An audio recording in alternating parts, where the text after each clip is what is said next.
নমস্কার, এস কুকিংয়ে তোমাদের সবাইকে স্বাগত। আজ তোমাদের বানিয়ে দেখাবো ধনেপাতা দিয়ে চিকেন কষা। তার জন্য 1.5 কেজি মানে 1 কিলো 500 চিকেন পরিষ্কার করে ধুয়ে নিয়েছি।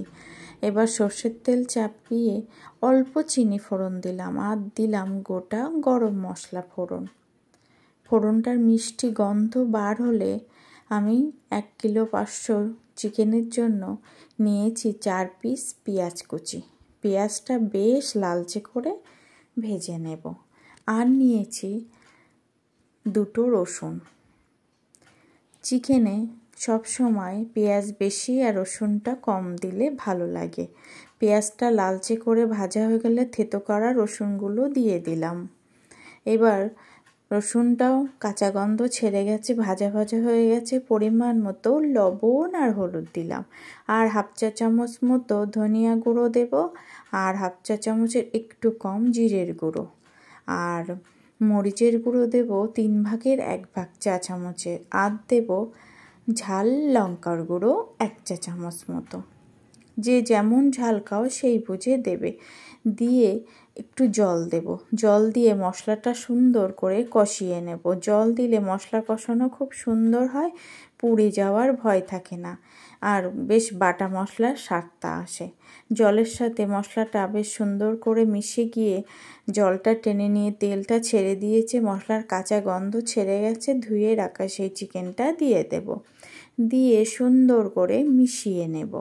মিশিয়ে নিয়ে ঢেকে এই চিকেনটাকে কষিয়ে নেব আমি 25 মিনিট ধরে। চিকেন যত কষাবে তত কিন্তু নরম আর খেতে খুব সুন্দর হয়। এবার ঢাকার ফলে বেশ অনেকটা জল বেরিয়েছে। এই জলটা যতক্ষণ না টেনে আসছে ততক্ষণ চিকেনটাকে ঢেকে কষিয়ে নেব। এই ঢাকার ফলে চিকেনটা খুব সুন্দর সিদ্ধ হয়ে আসে। এই সময় দেব 5 থেকে 6টা কাঁচা লঙ্কা,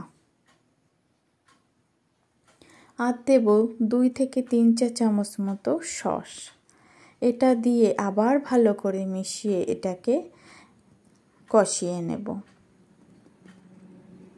চিকেন যত কষানো হবে এর স্বাদটা কিন্তু ততটাই ভালো হবে।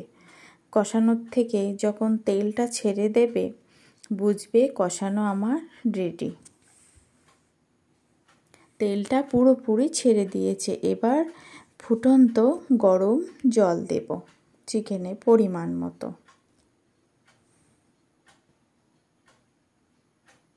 ভিডিওটা ভালো লাগলে অবশ্যই একটা লাইক দিয়ে ভিডিওটা সম্পূর্ণ দেখার অনুরোধ রইল সকল বন্ধুদের। আর কেমন লাগলো অবশ্যই কমেন্টে তোমরা জানিও। এইভাবে চিকেন বানালে স্বাদ হয় দুর্দান্ত। এবার জল দিয়ে ঢেকে আমি চিকেনটাকে 10 মিনিট মতো ঢেকে রান্না করে নেব।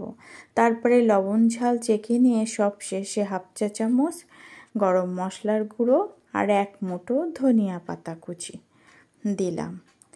দিয়ে আর 1 চা চামচ ঘি, সেটা স্কিপ হয়ে গেছে, দিয়ে ভালো করে মিশিয়ে 5 মিনিট ফুটিয়ে রেস্টে রাখার পরেই রেডি দারুণ স্বাদের চিকেন কারি, সাথে গরম গরম ফুলকো রুটি।